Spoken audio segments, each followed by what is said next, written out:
All right. Let me take you into the way, way, way back machine, back to the year of 2017. Oh, remember how old you were then.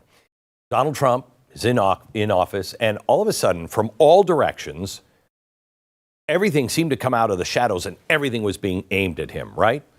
All right. That was the old days. Now the progressives are actually making the shadows their main selling point. I give you the distinguished moron from North Carolina. Last week's done. As Democrats, we simply failed to convince the American people we have better ideas to solve their problems. But we do. Now we need to dust ourselves off and get ready to fight. We can't let Donald Trump's extreme MAGA agenda go unanswered or unopposed. Zone defense isn't going to work. We're going to have to go man on man. So here's an idea for how to organize our opposition. We need to borrow from our British friends and appoint a shadow cabinet to fight back against the worst abuses of a second Trump administration. I find this amazing, absolutely incredible and amazing. What deep state? How dare you say there's a deep state? He's crazy for saying a deep state. Then they go in and say, we're going to create a deep state. They start with, okay, we failed to convince the American people that we have better ideas. But, just like every good progressive and heart in the deep state would say, but we know better. We do have better ideas, so we're going to put them in anyway. I don't know. That seems a little wrong, doesn't it? And then my favorite is, and look, our British friends do it. Those are the people we had a war with to be not like anymore. Okay. So the plan now is for the deep state to take all of those bad ideas that lost in the election and push them through the deep state. And then he went on to publicly name all the new capos in this criminal organization. I'm sorry, my wife, who is Italian and probably in the mob, would be ashamed of me. Is it capos or capos? Doesn't matter. The mob doesn't exist. And if it did, I love them. Everyone from Adam Schiff, Hakeem Jeffries, and Chuck Schumer, all on this list. But Nickel, the moron from North Carolina, claims a deep state or shadow government, which is totally different, is nothing to worry about. After all, our cousins from the UK do it. I want you to take a look at His Majesty's official opposition shadow cabinet directly on their website. This is their government website, the shadow cabinet. There's nothing hidden there. This is the way they do it.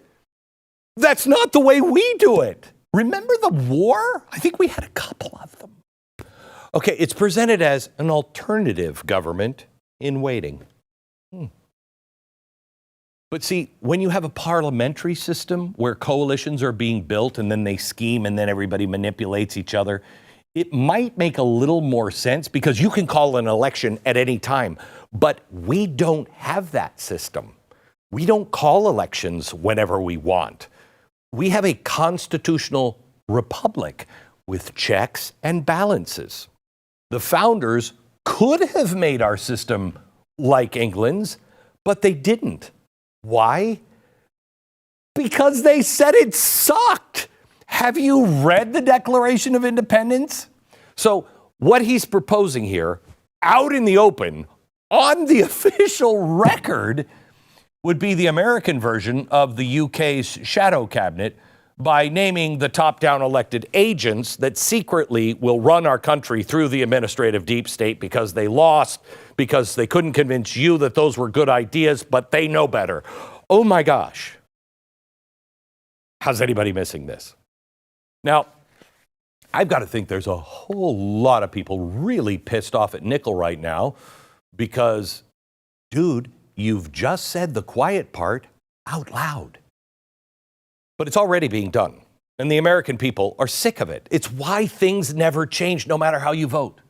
How do they do it? Let me give you a little visual aid here. This congressman chose to prove his point. His shadow cabinet bulletin board. It doesn't list people like Adam Schiff or Hakeem Jeffries. No. It shows bureaucratic agencies like the EPA, the DOJ, the Department of Labor. See, you don't need one person. You have a whole buttload of people that nobody knows their name, so you can't ever vote them out of office. This is a call out to all their deep state agents that people like Schiff and Jeffries are still going to push their shadow policies. It's business as usual, regardless of the election. That is unconstitutional, because then it means it doesn't matter that we voted in another Congress or another Senate or another president. It doesn't matter. The deep state knows better than you, and it just marches on. I don't care which side you're from. Don't you have a problem with that? Last month, Senator Mike Lee posted on X how the top down was trying to pre-sabotage Trump's presidency. It included a full-year resolution that would prevent Trump from cutting programs from the Biden administration. More Ukraine funding and extension authority.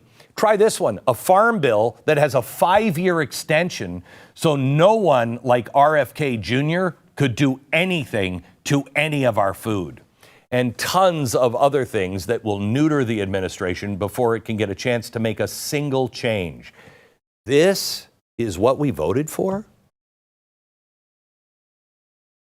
You know, because I don't think it is. I don't think we voted for the deep state just doing what it wants. The second part of the top-down approach this time will come from state legislatures and governors. Their goal will be to have a full-on assault on the West and East Coast states, then sit back and watch as the opposition reverberates across the country. On the West Coast, Gavin Newsom opened a special session in California to get ready to fund the resistance to Donald Trump. Now, during Trump's first term, California filed over 100 lawsuits against the Trump administration, covering everything from climate policies to immigration to healthcare. That's fine. Texas did that to Obama and Biden. Not that many, but they did it. Okay, fine. On the East Coast, New York and Governor Hochul are planning the exact same thing, and other coastal states like Massachusetts are right in there with them. Now, when Governor Healy was the Massachusetts Attorney General, she sued Trump and his administration 96 times. Then you have states like Arizona, which are crucial to putting a stop to the border crisis, something everyone agreed on until Trump won. Here's Arizona Governor Katie Hobbs. As you know, Trump has promised that he would carry out mass deportations on day one of his presidency. Your state is estimated to have 250,000 undocumented immigrants. Some Democrats in your state, like Phoenix Mayor Kate Gallego, say that she wouldn't allow police to be used to carry out this plan. Would you, as governor, allow state police and National Guard to carry out mass deportations? We will not be participating in misguided efforts that harm our communities, and I've been incredibly clear about that. I love this. She's not even making a constitutional effort. She's not even throwing up, well, you know, the 10th Amendment says, but she can't, because the 10th Amendment also says that the federal government is the one that is supposed. It's the thing that the conservatives have been saying the whole time. No, let the states take care of it, because the federal government's not. Now that the federal government is, now they're saying, well, they can't just do that. And they're not even saying it's the 10th Amendment. I mean, this is insane. The Arizona mayor's head of state will, quote, not be participating. Blue states are about to go full-on resistance. Now, you remember when New York was saying, this is going to sink our city? When Chicago was saying, this is going to sink our state? Now that something's going to be done, they're all like, and we're going to stand here on the bridge of the Titanic and make sure those lifeboats have even more holes in them. This is crazy. The governors of both Illinois and Colorado recently launched an initiative called Governors Safeguarding Democracy. How are you doing that when you're doing a deep state? They pledged to, quote, work together to uphold and fortify American democracy, which democracy means that you vote for each policy. Well, what that actually means is another story. Details, as you might imagine, are kind of thin on that one. But a group calling themselves Indivisible recently published their blueprint for how state legislatures and governors can resist Trump's agenda. First of all, before we go to what they're going to do, let me just say 6 states, okay, are all these states. Can you show me the blue states here? Which are the blue states? Because I remember seeing this map. The only entirely blue state is Massachusetts. Everybody there is like, yep, we're in. Okay, Massachusetts. What a surprise. What about all of these people in the red? What about all of these people in the red? How about all of these people in the red? Your state's gonna say, nope. That doesn't seem right. All right, let me get to their 6 steps. You ready? They include immediate legislative sessions to pass laws ahead of Trump's agenda. State-funded legal defense funds to launch an all-out political lawfare war. State-supported regional compacts sound eerily similar to the fracturing of American society. I mean, it's about to get nuts. Oh, and that group, Indivisible, they got their start back in 2016. They, kicked things off. The first Trump resistance. They have connections to, you're never gonna guess. Come on. Tides Foundation. A Democracy Alliance. The Democratic Socialists of America. And, come on, say it with me, George Soros. They're just great guys. They really are. The third and final portion of the top-down operation against Donald Trump will come from the federal court system.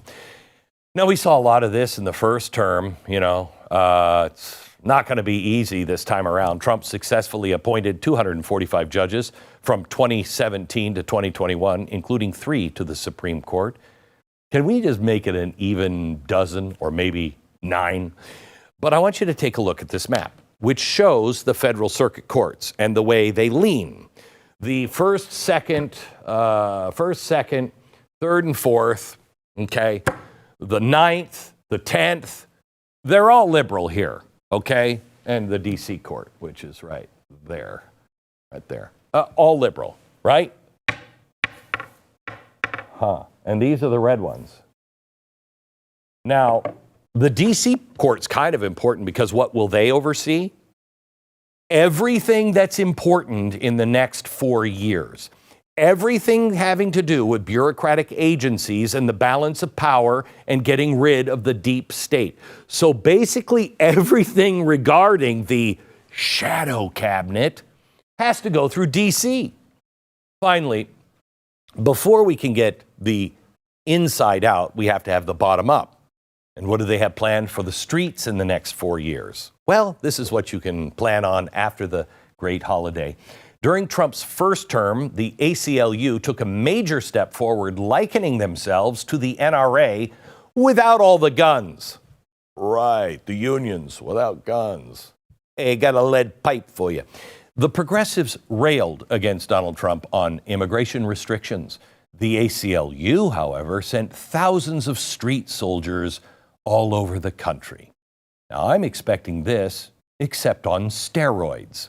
They're going to come after the Trump administration with everything they have. The top will come down, the bottom will come up, but the deep state, if we don't stop it, will grow stronger.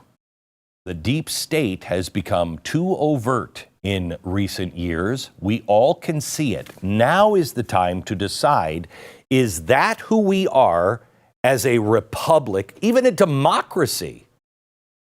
We saw them operating out in the open for the last 8 years, but the last 4 have been amazing.